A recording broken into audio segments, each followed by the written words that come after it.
Awareness po sa lahat na kailangan na po talaga nating magdoble ingat sa pagbili ng candy. Pagsabihan po natin ang ating mga anak sa pagbili ng kung ano-ano mang mga candy dahil sa videong ito mapapanood po natin nila Senator Raffy Tulfo sa team nila patungkol po dito sa madumi na factory ng candy. Panoorin po natin ang videong ito. Ano po ito, paggawa ng?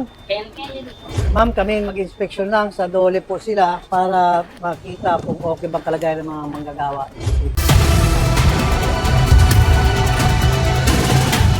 Ano pang trabaho nyo rito? Nag-maintenance po lang. Machine. Ilang taon na po kayo rito, sir? 16 years. Magkano sweldo nyo, sir? Minimum na lang sir. Kaso what time po? May benefits po kayo? Meron sir. Kompleto naman po. 13 month pay meron? Meron po. Wala siyang proper gear. Wala pong provided si employer po ninyo. Machine operator po kayo? Kasi saka maintenance po. Safety shoes. Sa inyo po ba yan o bigay po nila? Sa kanya po. Sa'yo. So, hindi provided. Dapat di ba provided? Opo, provided. Maliban po dyan, wala sila binibigay po sa inyo. Sige po, na-note po natin yun. Saan po ginagawa yung candy? Sir, as per records, we don't have inspection po per days, including permits to operate their mechanical equipment. Wala pa po kaming records. Wala? Wala po silang permits pa.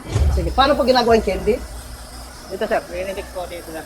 Inilalagay dito. Mga sugar po, mga Sugar. base, Tapos, glucose sir. May mix lang po na sir. ano naman ito?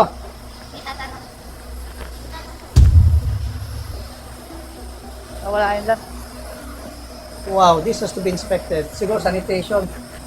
Yes po. Sobrang dugyot. And to think ang kumakain ng mga candy nila, yung mga kliyente nila ay mga bata. Ano naman ito, boss?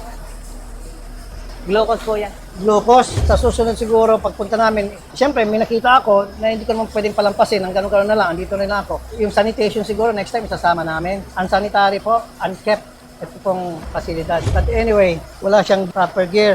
Wala siyang boots, sarili niyang boots daw yan. Wala siyang PPE. Siya, maganda, maayos ang kanya. Wala siyang gloves. Pag nag-disgrasya siya, prone siya sa masasaktan. And then, Walang permit to operate po for the mechanical equipment and certificate of electrical. Maybe po under the local government unit, but with the Department of Labor, wala po kayong permit.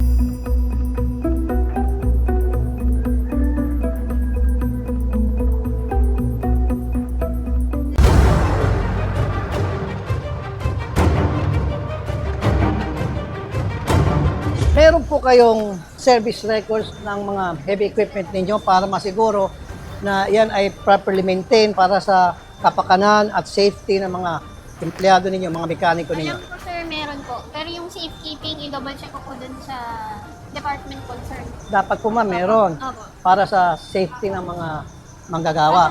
Meron po. Ayoko naman yung bigla may makuryente, tumalsik yung makina, tamaan yung mata nila, Opo, naiintindihan ko. maputol kamay.